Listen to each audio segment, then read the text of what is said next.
Hello friends, welcome to my YouTube channel the curious mind. आज हम देखेंगे cell के बारे में। सेल मीन्स कोशिका के बारे में देखेंगे, और वो भी हम देखेंगे एनिमल सेल के बारे में, प्लांट सेल के बारे में नहीं। हम प्लांट सेल के बारे में नेक्स्ट वीडियो में बताएंगे। अभी डिप्लोमा फर्स्ट ईयर के एचएपी में हमें सिर्फ एनिमल सेल के बारे में पढ़ना है, इसलिए हम एनिमल सेल पढ़ेंगे। नेक्स्ट वीडियो में हम प्लांट सेल के बारे में बता देंगे, ठीक है। एनिमल सेल और प्लांट सेल दोनों एक दूसरे से ज़्यादा नहीं बट थोड़ा सा डिफ्रेंसिएशंस हैं, ठीक है। तो हम प्लांट सेल को नेक्स्ट वीडियो में देखेंगे।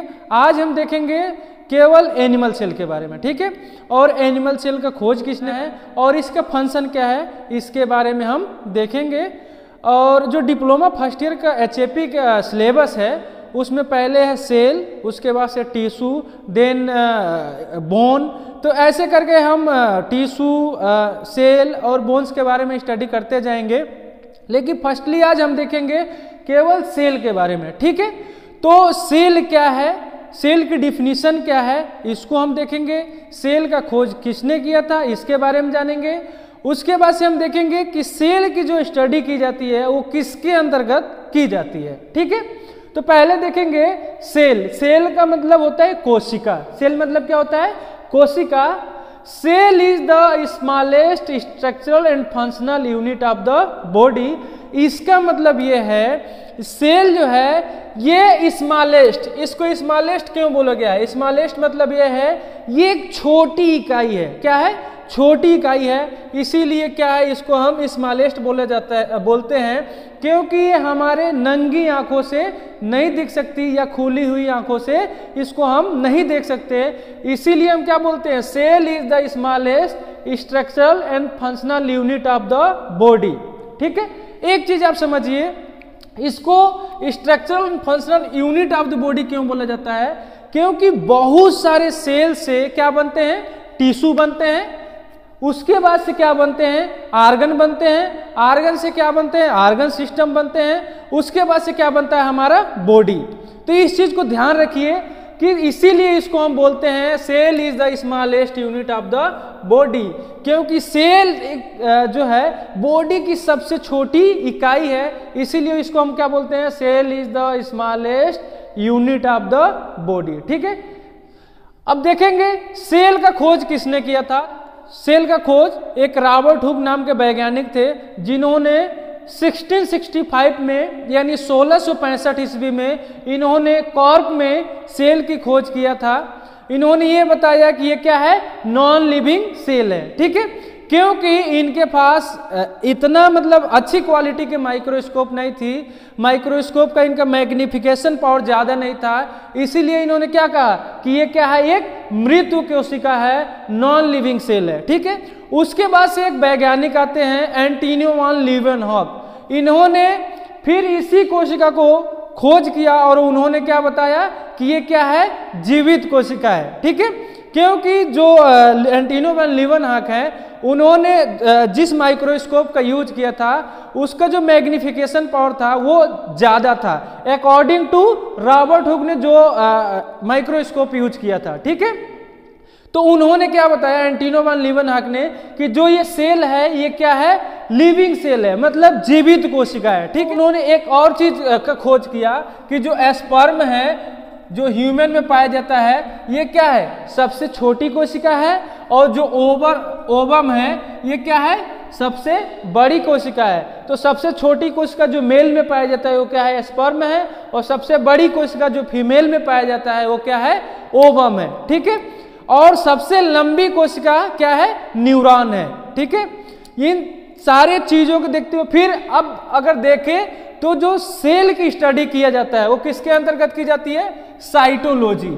सेल जिसके अंतर्गत स्टडी की जाती है उसको हम क्या बोलते हैं, साइटोलॉजी बोलते हैं। साइटोलॉजी के अंतर्गत में हम क्या करते हैं, सेल की स्टडी करते हैं। और सेल मेनली 3 चीजों से मिलकर बना होता है। एक चीज ध्यान दीजिए, सेल जो है मेनली 3 चीजों से मिलकर बना होता है।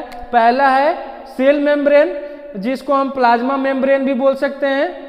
दूसरा है साइटोप्लाज्म और तीसरा क्या है, न्यूक्लियस, ठीक है।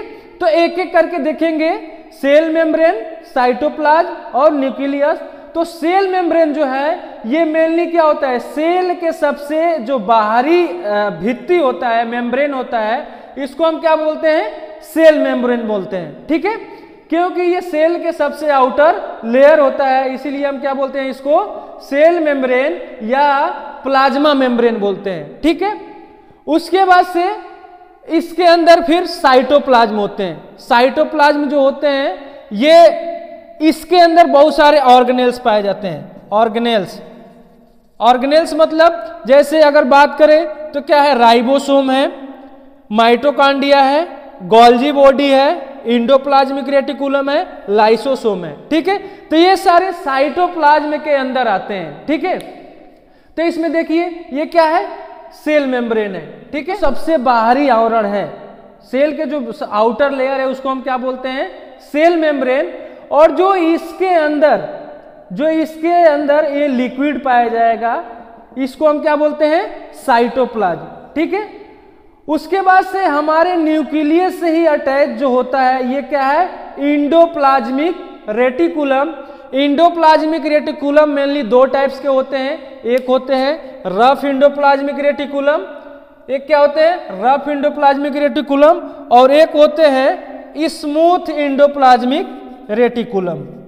Smooth endoplasmic reticulum. ठीक है, जो रफ इंडोप्लाज्मिक रेटिकुलम होता है उसमें मेनली राइबोसोम के पार्टिकल्स होते हैं, या बोला जाए तो राइबोसोम इसमें क्या होते हैं, प्रेजेंट होते हैं। रफ इंडोप्लाज्मिक रेटिकुलम में क्या होते हैं, राइबोसोम प्रेजेंट होते हैं। उसके बाद से इसमें माइटोकांड्रिया भी पाया जाएगा। माइटोकांड्रिया को मेनली हम power house of the cell बोलते हैं। ठीक है, इसको power house of the cell क्यों बोलते हैं, क्योंकि ये एनर्जी को एडीपी को एटीपी में कन्वर्ट करता है। एडीपी को एटीपी में क्या करता है, कन्वर्ट करता है। जो एडिनोसिन डाइफॉस्फेट है उसको ट्राइफॉस्फेट में कन्वर्ट करता है, क्योंकि जब भी एनर्जी की जरूरत पड़ती है तो ये क्या करता है, प्रॉपर तरीके से एनर्जी देता है। उसके बाद से हम देखेंगे राइबोसोम, तो सेल के अंदर मेनली राइबोसोम भी पाए जाएंगे, और राइबोसोम का मेन काम क्या होता है, प्रोटीन की सिंथेसिस करना। ठीक है, उसके बाद से हम यहाँ पे गोल्जी ऑपरेटस भी है। क्या है, Golgi apparatus. Golgi apparatus mainly इसका क्या काम है, इसको हम क्या बोलते हैं, post office of the cell. Post office of the cell Golgi body क्यों बोला जाता है, क्योंकि जितने भी प्रोटीन है या फिर एनर्जी है उसको क्या करेगा, ये स्टोर करके रखेगा और एक जगह से दूसरे जगह क्या करेगा, ट्रांसफर करेगा। जैसे हम एग्जांपल दें कि पोस्ट ऑफिस, जैसे पोस्टमैन का काम क्या है, हमने क्या किया, कोई भी हमें डॉक्यूमेंट एक जगह से दूसरे जगह भेजना है तो हम कहीं पोस्ट ऑफिस पे ले जाएंगे, वहां देंगे, देन दूसरे जगह वो क्या होगा, ट्रांसफर होगा। सेम एज गोल्जी बॉडी क्या है, यहाँ पे जितने भी एनर्जिक मटेरियल होंगे या फिर प्रोटीन्स होंगे या जितने भी मेटाबॉलिक सब्सटेंसेस होंगे उसको क्या करेगा, स्टोर करेगा, और जरूरत पड़ने पे ये तुरंत क्या करेगा, एक जगह से दूसरे जगह ट्रांसफर करेगा। ठीक है, देन नेक्स्ट देखेंगे हम लाइसोसोम। लाइसोसोम को हम मेनली आत्मघाती थैली कहते हैं या सुसाइडल बैग कहते हैं। इसको सुसाइडल बैग क्यों कहा जाता है, क्योंकि जो लाइसोसोम है जब सेल लास्ट स्टेज में पहुंचता है, अपने आप डाई कर लेता है, तो उस कंडीशन में क्या होता है, लाइसोसोम जो डाई सेल है उसको क्या करता है, इनगल्फ कर लेता है। ठीक है, तो इसीलिए इसको हम क्या बोलते हैं, लाइसोसोम या सुसाइडल बैग। देन हम देखेंगे न्यूक्लियस के बारे में। न्यूक्लियस में मेनली क्या पाए जाएंगे, न्यूक्लियोलस पाए जाएंगे, उसके बाद से न्यूक्लियोप्लाज्म पाए जाएंगे, और न्यूक्लियोस पाया जाएगा, और क्रोमैटिन थ्रेड पाया जाएगा, और न्यूक्लियोपोर पाया जाता है। इसमें न्यूक्लियोपोर भी पाया जाता है। ठीक है, तो देखिए जैसे हम सेल की पूरी बात करें, ये जो पूरे सेल है, इस पूरे सेल में क्या पाया जाता है, साइटोप्लाज्म। क्या पाया जा रहा है, साइटोप्लाज्म। वैसे न्यूक्लियस के अंदर जो लिक्विड पाया जाएगा उसको हम क्या बोलेंगे, न्यूक्लियोप्लाज्म। जो न्यूक्लियस के अंदर जो प्लाज्मा पाया जाएगा, जो लिक्विड पाया जाएगा उसको क्या बोलेंगे, न्यूक्लियोप्लाज्म। और इसमें एक न्यूक्लियोलस भी होता है, और यहाँ पे जो थ्रेड लाइक स्ट्रक्चर होता है, थ्रेड लाइक स्ट्रक्चर होता है उसको क्या बोलेंगे, क्रोमैटिन थ्रेड। ठीक है। और डीएनए भी इसमें होता है। डीएनए का मेन काम क्या होता है, वो किसी भी जैसे पेरेंट सेल से डॉटर सेल में इंफॉर्मेशन को ले जाना या हेरिडिटी को ले जाना या आनुवंशिकी गुण को पेरेंट सेल से डॉटर सेल में ट्रांसफर करना, ठीक है। मेन काम जो यहाँ पे क्रोमेटिन थ्रेड है उसका भी काम यही है, क्या जैसे कोई पेरेंट्स हैं उससे जो भी गुण है हेरिडिटी है वो किसी डॉटर सेल में क्या करता है, ट्रांसफर करता है, ठीक है। तो अभी हमने क्या देखा, नॉर्मल सेल का स्ट्रक्चर देखा, सेल के कंपोनेंट्स कौन कौन से इसको देखा।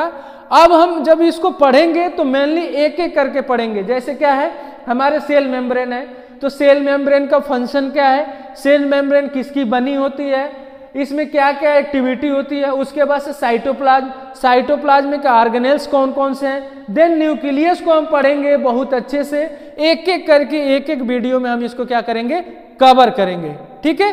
अब हम देखेंगे कि कोशिका का मेनली फंक्शन क्या है। देखिए अगर कोशिका की बात करें तो कोशिका बहुत ही लंबा चैप्टर है, इसको अगर लेके चले तो प्लांट सेल और एनिमल सेल। जैसे अभी एक नॉर्मल समझिए, जो एनिमल सेल है इसमें सेल मेम्ब्रेन पाया जाता है, लेकिन क्या है जो प्लांट सेल है उसमें सेल वॉल पाया जाता है। क्या पाया जाता है, सेल वॉल, इस चीज को ध्यान रखिए। और प्लांट सेल में वैक्यूल्स पाए जाएंगे, वैक्यूल्स क्या होते हैं, वैक्यूल्स पाए जाते हैं। ये दो चीज डिफरेंस हो गई। बाकी जब हम प्लांट सेल पढ़ेंगे तो उसमें अलग अलग और सारे डिफरेंशिएशंस होंगे, हम उसको आपको बताएंगे। अभी नॉर्मली थोड़ा सा संक्षेप में देखेंगे हम इसको, ठीक है। देखेंगे फंक्शन ऑफ सेल, सेल के फंक्शन कौन कौन से हैं। तो इसका मेनली फंक्शन देखेंगे, ये क्या करता है, provide the support and structure. Cell क्या करता है, किसी भी स्ट्रक्चर को प्रोवाइड करता है, सपोर्ट क्या करता है, सपोर्ट प्रोवाइड करता है या फिर स्ट्रक्चर प्रोवाइड करता है, ठीक है। देन नेक्स्ट है food converting the nutrients into the energy. जैसे अभी हमने बताया था सेल के अंदर क्या होता है, माइटोकॉन्ड्रिया पाए जाएंगे, गोल्जी ऑपरेटर्स पाए जाएंगे, राइबोसोम्स पाए जाएंगे। ये सारे क्या है, जैसे राइबोसोम का क्या काम है, प्रोटीन का सिंथेसिस करना। माइटोकॉन्ड्रिया क्या काम है, power house of the cell क्यों बोलते थे, क्योंकि ये एडीपी को क्या करता है, एटीपी में क्या करता है, कन्वर्ट करता है, ठीक है। इसीलिए इसमें इसके फंक्शन में बोला गया है food converting the nutrients into the energy. जितने भी फूड्स होंगे वो क्या होंगे, कन्वर्ट होंगे न्यूट्रिएंट्स में, ठीक है। और वो क्या करेंगे, हमारे बॉडी को एनर्जी प्रोवाइड करेंगे, ठीक है। तो ये भी एक फंक्शन है सेल का। देन नेक्स्ट है cell contain the body heredity and copy them cell. अभी हमने बताया जो न्यूक्लियस के अंदर क्रोमेटिन थ्रेड पाया जाता है या फिर डीएनए पाया जाता है, ये क्या करता है, जेनेटिक मटेरियल को पेरेंट सेल से डॉटर सेल में कन्वर्ट करता है, ठीक है। जैसे अगर बात करें तो ये क्या है, ये मान लीजिए स्पर्म है और ये क्या है, ओवम है। तो स्पर्म और ओवम मिलके क्या बनेंगे, जाइगोट। क्या बनाएंगे, जाइगोट। तो ये समझिए ये क्या है, ये स्पर्म और ओवम मिलके जाइगोट बना रहे हैं। तो मतलब ये क्या है, ये पेरेंट सेल हो गया और ये क्या बनाएंगे, डॉटर सेल, ठीक है। तो इससे जो भी पेरेंट से जो भी गुण होंगी, जो भी उनके अंदर गुण होंगी वो क्या होंगे, उनके डॉटर में या उनके हेरिडिटी में, उनके आने वाली पीढ़ी में क्या होंगे, ये गुण ट्रांसफर होंगे, ठीक है। इसीलिए इसको बोला गया है cell contain the body heredity copy them cell. वो क्या करता है, बॉडी हेरिडिटी को कॉपी करके उसके जैसे ही उसके पीढ़ी में सारे गुण को दिखाता है, ठीक है। देन एड्स फॉर रिप्रोडक्शन, ये क्या करता है, रिप्रोडक्शन में भी हेल्प करता है। जैसे अभी हमने ये चीज बताया, स्पर्म और ओवम मिलकर क्या बनाते हैं, जाइगोट बनाते हैं। और जाइगोट बनाने के बाद यहाँ पे क्या बना, एक टिश्यू का निर्माण हुआ, ठीक है। सेल से क्या हुआ, ये दोनों क्या है, स्पर्म भी सेल है, ओवम भी सेल है, दोनों स्पर्म मिलकर क्या बना, एक टिश्यू। जब ये टिश्यू बनेगा उसके बाद से क्या बनेगा, ऑर्गन, किसी ऑर्गन का निर्माण होगा। जैसे या तो हैंड, हाथ बना, लीवर बना, किडनी बना, जो भी बना, उसके बाद से क्या बना, ऑर्गन सिस्टम बनेगा। देन क्या बनेगा, बॉडी बनेगा।